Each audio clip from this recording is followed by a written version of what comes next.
নমস্কার, আমি অনন্যা। গপ্পবন্ধুর আসরে আপনাদের সকলকে স্বাগত জানাই। আজ আমি শোনাব রবীন্দ্রনাথ ঠাকুরের ডিটেকটিভ। চলুন তাহলে শুরু করা যাক। আমি পুলিশের ডিটেকটিভ কর্মচারী। আমার জীবনের দুটি মাত্র লক্ষ্য ছিল, আমার স্ত্রী এবং আমার কাজ। আগে একান্নবর্তী পরিবারের মধ্যে ছিলাম। সেখানে আমার স্ত্রীর প্রতি সমাদরের অভাব হওয়াতে আমি দাদার সঙ্গে ঝগড়া করে বেরিয়ে আসি। দাদাই উপার্জন করে আমাকে পালন করেছিলেন, অতএব হঠাৎ সস্ত্রীক তার আশ্রয় ত্যাগ করে আসা আমার পক্ষে দুঃসাহসের কাজ হয়েছিল। কিন্তু কখনো নিজের ওপরে আমার বিশ্বাসের ত্রুটি ছিল না। আমি নিশ্চিত জানতাম, সুন্দরী স্ত্রীকে যেমন বশ করেছি, বিমুখ অদৃষ্ট লক্ষ্মীকেও তেমনই বশ করতে পারব। মহিমচন্দ্র এ সংসারে পিছনে পড়ে থাকবে না। পুলিশ বিভাগে সামান্যভাবে প্রবেশ করলাম, কিন্তু ডিটেকটিভ পদে উত্তীর্ণ হতে বেশি বিলম্ব হলো না। উজ্জ্বল শিখা থেকে যেমন কাজল উৎপন্ন হয়, তেমনি আমার স্ত্রীর প্রেম থেকেও ঈর্ষা এবং সন্দেহের কালিমা বের হতো। সেটাতে আমার কাজের কিছু ব্যাঘাত হতো বটে, কারণ পুলিশের কাজে স্থানকাল পাত্র বিচার করলে চলে না, বরঞ্চ স্থানের অপেক্ষা অস্থান এবং কালের অপেক্ষা অকালটারই চর্চা বেশি করে করতে হয়।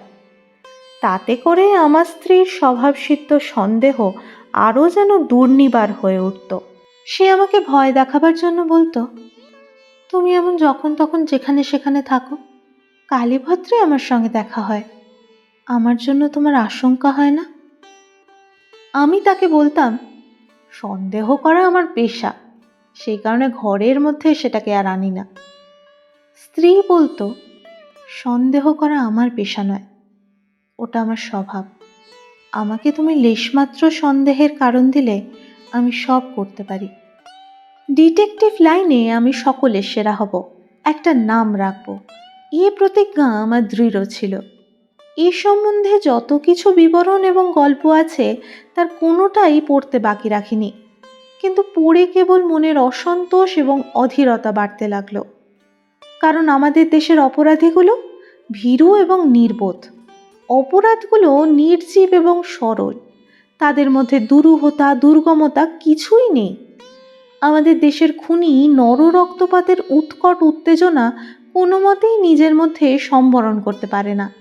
জালিয়াত যে জাল বিস্তার করে তাতে অনতিবিলম্বে নিজেই আপাদমস্তক জড়িয়ে পড়ে। অপরাধবহ থেকে বেরোবার কূটকৌশল সে কিছুই জানে না। এমন নির্জীব দেশে ডিটেকটিভের কাজে সুখও নেই, গৌরবও নেই। বড়বাজারের মারোয়ারি জুয়াচোরকে অনায়াসে গ্রেফতার করে কতবার মনে মনে বলেছি, ওরে অপরাধকুল কলঙ্ক, পরের সর্বনাশ করা গুণী ওস্তাদ লোকের কর্ম, তোর মতো আনাড়ি নির্বোধের সাধু তপস্বী হওয়া উচিত ছিল। খুনিকে ধরে তার প্রতি স্বগত উক্তি করেছি, গভর্নমেন্টের সমুন্নত ফাঁসি কাঠ কি তোদের মতো গৌরবহীন প্রাণীদের জন্য হয়েছিল? তোদের না আছে উদার কল্পনা শক্তি, না আছে কঠোর আত্মসংযম, তোরা বেটারা খুনি হওয়ার স্পর্ধা করিস? আমি কল্পনা চক্ষে যখন লন্ডন এবং প্যারিসের জনাকীর্ণ পথের দুপাশে শীতবাষ্পাকুল অভ্রভেদী সুদৃশ্য অট্টালিকাগুলো দেখতে পেতাম, তখন আমার শরীর রোমাঞ্চিত হয়ে উঠত। মনে মনে ভাবতাম, এই অট্টালিকা এবং পথ উপপথের মধ্যে দিয়ে যেমন জনস্রোত, কর্মস্রোত, উৎসব স্রোত, সৌন্দর্য স্রোত অহরহ বয়ে যাচ্ছে, তেমনি সর্বত্রই একটা হিংস্র কুটিল কৃষ্ণকুঞ্চিত ভয়ঙ্কর অপরাধ প্রবাহ তলে তলে নিজের পথ করে চলেছে। তারই সান্নিধ্যে ইউরোপীয় সামাজিকতার হাস্যকৌতুক শিষ্টাচার এমন বিরাট ভীষণ রমণীয়তা লাভ করেছে। আর আমাদের কলকাতার পথের পাশের খোলামেলা বাড়িগুলোর মধ্যে রান্নাবান্না, গৃহকার্য, পরীক্ষার পাঠ, তাসদাবার বৈঠক, দাম্পত্য কলহ, বড়জোর ভাতৃবিচ্ছেদ এবং মকদ্দমার পরামর্শ ছাড়া বিশেষ কিছু নেই। কোনো একটা বাড়ির দিকে চেয়ে কখনো কথা মনে হয় না যে হয়তো এই মুহূর্তেই এই বাড়ির মধ্যে কোনো একটা কোণে শয়তান মুখ গুঁজে বসে নিজের কালো কালো ডিমগুলোতে তা দিচ্ছে। আমি অনেক সময়ই রাস্তায় বের হয়ে পথিকদের মুখ এবং চলনের ভাব পর্যবেক্ষণ করতাম। ভাবে ভঙ্গিতে যাদের কিছুমাত্র সন্দেহজনক মনে হয়েছে, আমি অনেক সময় গোপনে তাদের অনুসরণ করেছি, তাদের নাম ধাম ইতিহাস অনুসন্ধান করেছি। অবশেষে পরম নৈরাশ্যের সাথে আবিষ্কার করেছি তারা নিষ্কলঙ্ক ভালো মানুষ। এমনকি তাদের আত্মীয় বান্ধবেরাও তাদের সম্বন্ধে আড়ালে কোনো প্রকার গুরুতর মিথ্যা অপবাদও প্রচার করে না। পথিকদের মধ্যে সবচেয়ে যাকে পাষণ্ড বলে মনে হয়েছে, এমনকি যাকে দেখে নিশ্চিত মনে করেছি এইমাত্র সে কোনো একটা উৎকট দুষ্কার্য সাধন করে আসছে, সন্ধান করে জেনেছি সে একটি ছাত্রবৃত্তি স্কুলের দ্বিতীয় পণ্ডিত, তখনই অধ্যাপনার কাজ শেষ করে বাড়ি ফিরছিলেন। এইসব লোকেরা অন্য কোনো দেশে জন্মগ্রহণ করলে বিখ্যাত চোর ডাকাত হয়ে উঠতে পারত। কেবলমাত্র যথোচিত জীবনী শক্তি এবং যথেষ্ট পরিমাণ পৌরুষের অভাবেই আমাদের দেশে এরা কেবল পণ্ডিতি করে বৃদ্ধ বয়সে পেনশন নিয়ে মরে। বহু চেষ্টা ও সন্ধানের পর এই দ্বিতীয় পণ্ডিতটার নিরীহতার প্রতি আমার যেরকম সুগভীর অশ্রদ্ধা জন্মেছিল, কোনো অতি ক্ষুদ্র ঘটিবাটি চোরের প্রতি তেমন হয়নি। অবশেষে একদিন সন্ধেবেলায় আমাদেরই বাসার অনতি দূরে একটি গ্যাস পোস্টের নিচে একটা মানুষকে দেখলাম। বিনা কারণে সে উৎসুকভাবে একই জায়গায় ঘুরছে ফিরছে। তাকে দেখে আমার সন্দেহমাত্র রইল না যে তার কোনো একটা গোপন দুরভিসন্ধি রয়েছে। নিজে অন্ধকারের মধ্যে গা ঢাকা দিয়ে তার চেহারাখানা ভালোভাবে লক্ষ্য করে দেখলাম। তরুণ বয়স, দেখতে সুশ্রী। আমি মনে মনে বললাম, দুষ্কর্ম করবার এই তো ঠিক উপযুক্ত চেহারা। নিজের মুখশ্রী যাদের সর্বপ্রধান বিরুদ্ধ সাক্ষী, তারা যেন সর্বপ্রকার অপরাধের কাজ সর্বযত্নে পরিহার করে। সৎকার্য করে তারা নিষ্ফল হতে পারে, কিন্তু দুষ্কর্ম দ্বারা সফলতা লাভও তাদের পক্ষে দুরাশা। দেখলাম এই ছোকরাটির চেহারাটাই এর সর্বপ্রধান বাহাদুরি। সেই জন্য আমি মনে মনে অনেকক্ষণ ধরে তার তারিফ করলাম। বললাম, ভগবান তোমাকে যে দুর্লভ সুবিধাটি দিয়েছেন সেটাকে রীতিমতো কাজে খাটাতে পারো, তবে তো বলি সাবাস। আমি অন্ধকার থেকে তার সামনে এসে পিঠে একটা চপেটাঘাত করে বললাম, এই যে ভালো আছেন তো? সে তৎক্ষণাৎ প্রবল মাত্রায় চমকে উঠে একেবারে ফ্যাকাশে হয়ে উঠল। আমি বললাম, মাফ করবেন, ভুল হয়েছে, হঠাৎ আপনাকে অন্য লোক ঠাউরেছিলাম। মনে মনে বললাম, কিছুমাত্র ভুল করিনি, যা ঠাউরেছিলাম তাই বটে, কিন্তু এতটা বেশি চমকে ওঠা তার পক্ষে অনুপযুক্ত হয়েছে। এতে আমি কিছুটা ক্ষুণ্ণ হলাম। নিজের শরীরের প্রতি তার আরও বেশি দখল থাকা উচিত ছিল। কিন্তু শ্রেষ্ঠতার সম্পূর্ণ আদর্শ অপরাধী শ্রেণীর মধ্যেও বিরল। চোরকেও সেরা চোর করে তুলতে প্রকৃতি কৃপণতা করে থাকে। আড়ালে এসে দেখলাম সে ত্রস্তভাবে গ্যাস পোস্ট ছেড়ে চলে গেল। পিছনে পিছনে গেলাম। দেখলাম গোলদিঘির মধ্যে ঢুকে সে পুকুরের ধারে ঘাসের ওপর চিত হয়ে শুয়ে পড়ল। আমি ভাবলাম, উপায় চিন্তার এটা একটা স্থান বটে। গ্যাস পোস্টের তলার থেকে এটা অনেকাংশে ভালো। লোকে যদি কিছু সন্দেহ করে তো বড়জোর এটা ভাবতে পারে যে ছোকরাটা অন্ধকার আকাশে প্রেয়সীর মুখচন্দ্র অঙ্কিত করে কৃষ্ণপক্ষের রাত্রির অভাব পূর্ণ করছে। ছেলেটার প্রতি উত্তরোত্তর আমার মন আকৃষ্ট হতে লাগলো। অনুসন্ধান করে তার বাসা জানলাম। মনমথ তার নাম। সে কলেজের ছাত্র, পরীক্ষায় ফেল করে গ্রীষ্মের ছুটিতে ঘুরে ঘুরে বেড়াচ্ছে। তার বাসার সহবাসী ছাত্ররা সকলেই নিজের নিজের বাড়ি চলে গেছে। দীর্ঘদিনের ছুটিতে সকল ছাত্রই বাসা ছেড়ে পালায়। এই লোকটাকেই কোন দুষ্ট গ্রহ ছুটি দিচ্ছে না সেটা বের করতে বদ্ধপরিকর হলাম। আমিও ছাত্র সেজে তার বাসার এক অংশ দখল করলাম। প্রথম দিন যখন সে আমাকে দেখল, কেমন একরকম করে সে আমার মুখের দিকে চাইল। তার ভাবটা ভালো বুঝলাম না। যেন সে বিস্মিত, যেন সে আমার অভিপ্রায় বুঝতে পেরেছে, এমন একটা ভাব। বুঝলাম শিকারীর উপযুক্ত শিকার বটে। একে সোজাভাবে ফস করে কায়দা করা যাবে না। অথচ যখন তার সাথে বন্ধুত্ব করার চেষ্টা করলাম, তখন সে ধরা দিতে কিছুমাত্র দ্বিধা করল না। কিন্তু মনে হলো সেও আমাকে সুতীক্ষ্ণ দৃষ্টিতে দেখে, সেও আমাকে চিনতে চায়। মনুষ্য চরিত্রের প্রতি এইরূপ সদা সতর্ক সজাগ কৌতূহল, এটা ওস্তাদের লক্ষণ। এত অল্প বয়সে এতটা চাতুরি দেখে বড় খুশি হলাম। মনে মনে ভাবলাম, মাঝখানে একজন মহিলা না আনলে এই অসাধারণ অকাল ধূর্ত ছেলেটার হৃদয়দ্বার উদ্ঘাটন করা সহজ হবে না। একদিন গদগদ কণ্ঠে মন্মথকে বললাম, ভাই, একটি মেয়েকে আমি ভালোবাসি, কিন্তু সে আমাকে ভালোবাসে না। প্রথমটা সে যেন কিছু চকিতভাবে আমার মুখের দিকে চাইল, তারপর ঈষৎ হেসে বলল, এরকম দুর্যোগ বিরল নয়। এরকম মজা করবার জন্যই কৌতুকপর বিধাতা নরনারীর প্রভেদ করেছেন। আমি বললাম, তোমার পরামর্শ ও সাহায্য চাই। সে সম্মত হলো। আমি বানিয়ে বানিয়ে অনেক ইতিহাস বললাম। সে সাগ্রহে কৌতূহলে সমস্ত কথা শুনল, কিন্তু বেশি কথা বলল না। আমার ধারণা ছিল ভালোবাসার, বিশেষত গর্হিত ভালোবাসার ব্যাপার প্রকাশ করে বললে মানুষের মধ্যে অন্তরঙ্গতা দ্রুত বেড়ে ওঠে। কিন্তু বর্তমান ক্ষেত্রে তার লক্ষণ দেখা গেল না। ছেলেটা আগের চেয়েও বেশি চুপ মেরে গেল, অথচ সকল কথা যেন মনে গেঁথে নিল। ছেলেটার প্রতি আমার ভক্তির সীমা রইল না। এদিকে মন্মথ প্রতিদিন গোপনে দরজা বন্ধ করে কি করে এবং তার গোপন অভিসন্ধি কিভাবে কতদূর অগ্রসর হচ্ছে, আমি তার নাগাল পেলাম না। অথচ অগ্রসর যে হচ্ছিল তার সন্দেহ নেই। কেবল বাড়ির চিঠি থেকে এই প্রমাণ হয়েছে যে বাড়ি ফেরবার জন্য আত্মীয় স্বজন বারংবার প্রবল অনুরোধ করেছেন, কিন্তু তা সত্ত্বেও বাড়ি না যাওয়ার একটা সঙ্গত কারণ অবশ্যই আছে।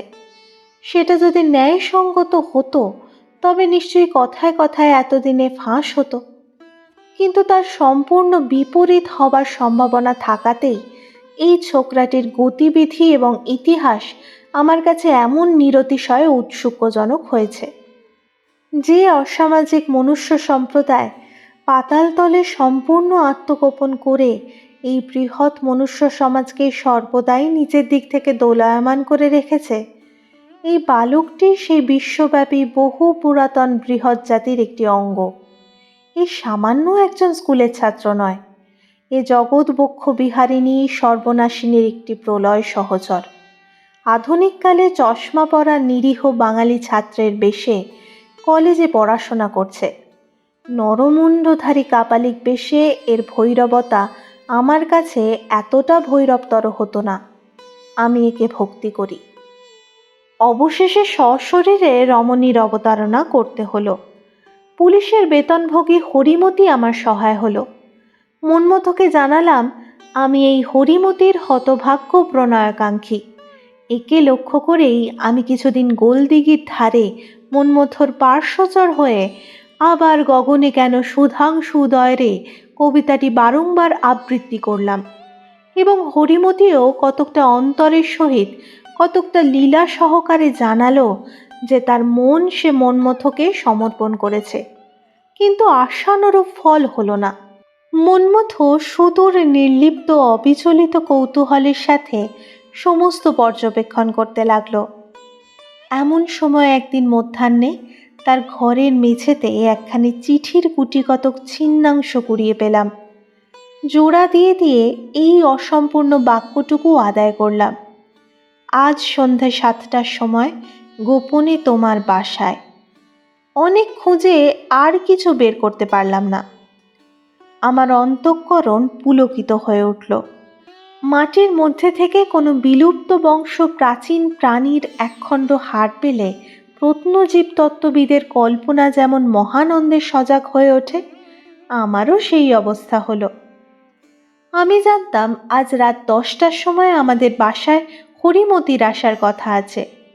এর মধ্যে সন্ধে 7টার সময় ব্যাপারখানা কি? ছেলেটার যেমন সাহস তেমনই তীক্ষ্ণ বুদ্ধি।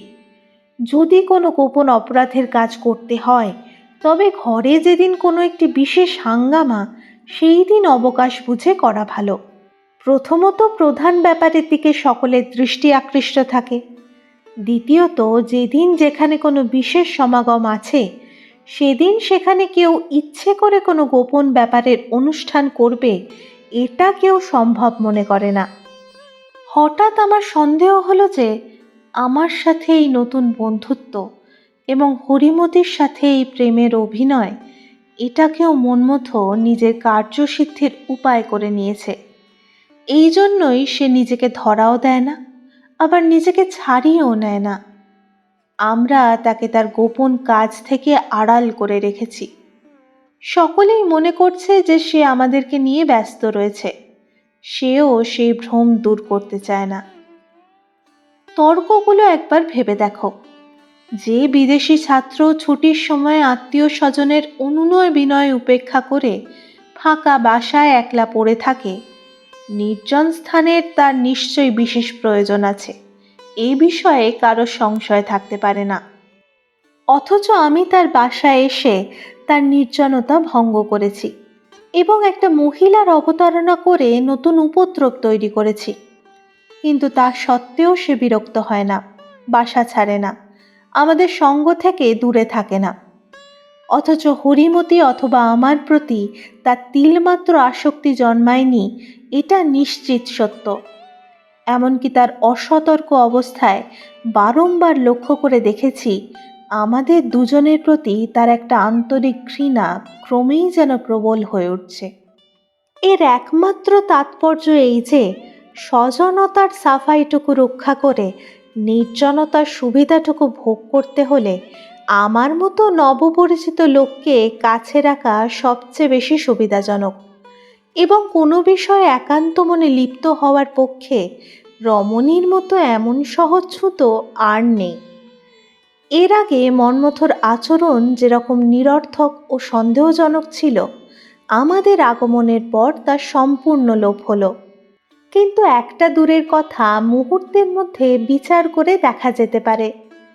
এত বড় মতলবী লোক যে আমাদের বাংলাদেশে জন্মগ্রহণ করতে পারে, এটা চিন্তা করেই আমার হৃদয়ে উৎসাহে পূর্ণ হয়ে উঠল। মনমথ যদি কিছু মনে না করত, তবে আমি বোধহয় তাকে দুহাতে বুকে চেপে ধরে রাখতাম। সেদিন মনমথর সাথে দেখা হওয়া মাত্র তাকে বললাম, আজ তোমাকে সন্ধ্যে 7টার সময় হোটেলে খাওয়াবো ঠিক করেছি। শুনে সে একটু চমকে উঠল, তারপর আত্মসম্বরণ করে বলল, ভাই মাপ করো, আজ আমার পাকযন্ত্রের অবস্থা বড়ই শোচনীয়। হোটেলের খানায় মনমথর কখনো কোনো অনভিরুচি দেখিনি।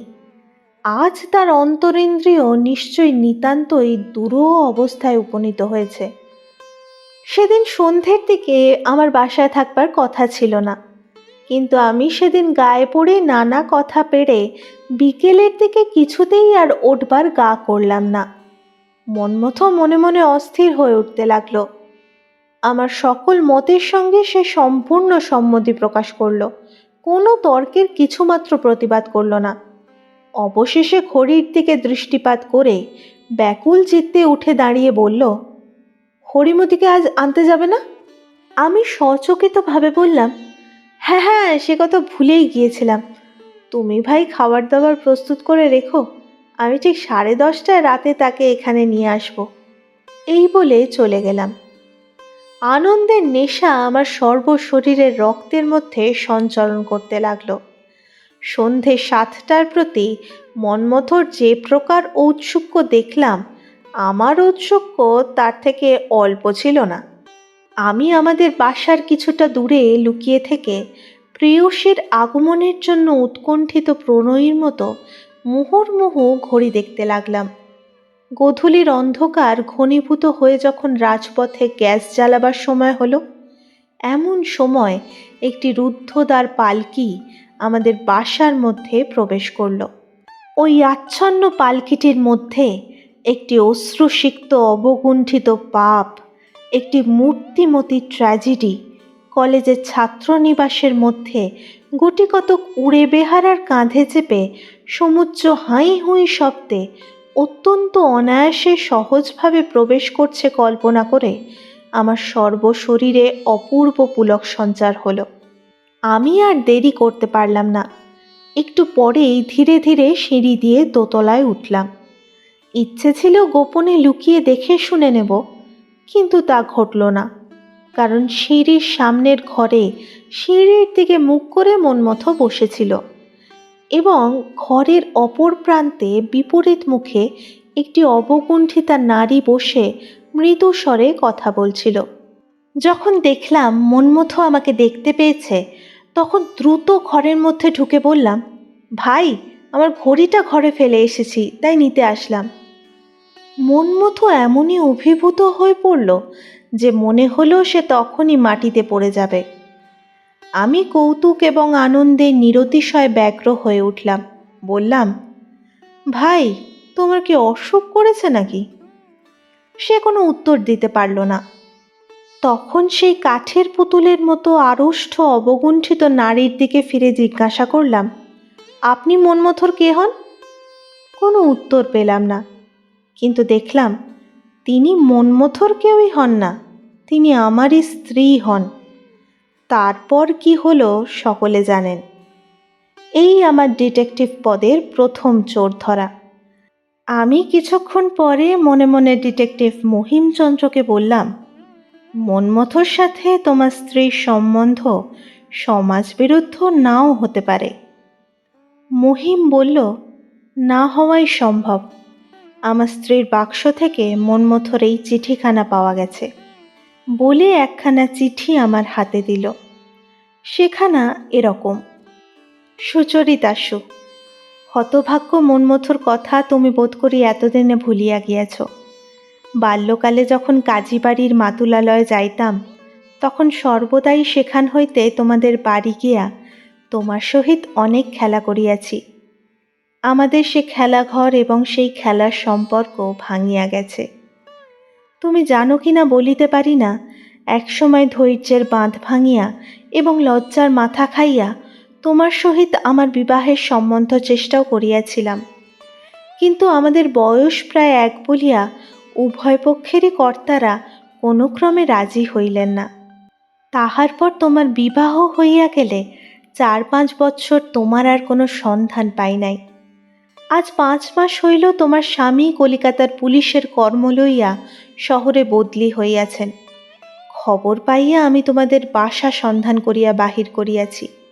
তোমার সহিত সাক্ষাতের দুরাশা আমার নাই, এবং অন্তর্যামী জানেন তোমার গার্হস্থ্য সুখের মধ্যে উপদ্রবের মতো প্রবেশ লাভ করিবার দুরভিসন্ধিও আমি রাখি না। সন্ধ্যার সময় তোমাদের বাসার সম্মুখবর্তী একটি গ্যাস পোস্টের তলে আমি সূর্যোপাসকের ন্যায় দাঁড়াইয়া থাকি। তুমি ঠিক 7:30টার সময় একটি প্রজ্বলিত কেরোসিন ল্যাম্প লইয়া প্রত্যহ নিয়মিত তোমাদের দোতলার দক্ষিণ দিকের ঘরের কাঁচের জানলাটির সম্মুখে স্থাপন করো। সেই সময় মুহূর্তকালের জন্য তোমার দীপালোকিত প্রতিমাখানি আমার দৃষ্টিপথে উদ্ভাসিত হইয়া ওঠে। তোমার সম্বন্ধে আমার এই একটিমাত্র অপরাধ। ইতিমধ্যে ঘটনাক্রমে তোমার স্বামীর সহিত আমার আলাপ এবং ক্রমে ঘনিষ্ঠতাও হইয়াছে। তাহার চরিত্র যেরূপ দেখিলাম, তাহাতে বুঝিতে বাকি নাই যে তোমার জীবন সুখের নহে। তোমার প্রতি আমার কোনো প্রকার সামাজিক অধিকার নাই, কিন্তু যে বিধাতা তোমার দুঃখকে আমার দুঃখে পরিণত করিয়াছেন, তিনি সে দুঃখমোচনের চেষ্টাভার আমার উপরেই স্থাপন করিয়াছেন।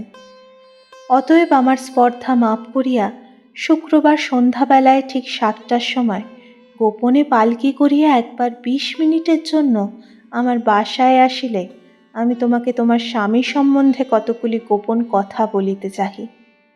যদি বিশ্বাস না করো এবং যদি সহ্য করিতে পারো, তবে তৎসম্বন্ধে প্রমাণও দেখাইতে পারি এবং সেই সঙ্গে কতগুলি পরামর্শ দিতেও ইচ্ছা করি।